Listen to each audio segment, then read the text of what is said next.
জাদুর বাঁশি আর মিমি।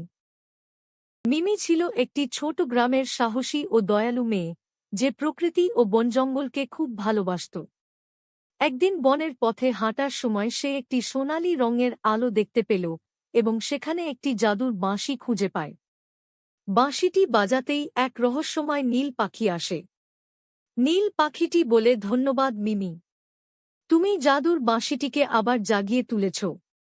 মিমি বলল, আরে, তুমি কথা বলতে পারো? পাখিটি বলে, হ্যাঁ, এই বাঁশির জাদু প্রকৃতির ভাষা বোঝার শক্তি দেয়।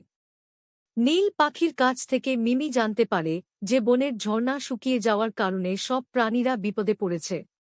তখন মিমি ভয় না পেয়ে জাদুর বাঁশি বাজিয়ে বনজঙ্গলের প্রাণীদের একত্র করে। হরিণ, খরগোশ ও অন্য প্রাণীরা সবাই মিলে ঝর্ণার পথ পরিষ্কার করে, আর কিছুক্ষণের মধ্যেই আবার পানি প্রবাহিত হতে শুরু করে। শেষে বন আবার প্রাণ ফিরে পায়, আর সবাই মিলে আনন্দ উদযাপন করে। এই গল্প আমাদের শেখায় যে সাহস, ঐক্য এবং প্রকৃতির প্রতি ভালোবাসা পৃথিবীকে সুন্দর ও নিরাপদ রাখতে সাহায্য করে।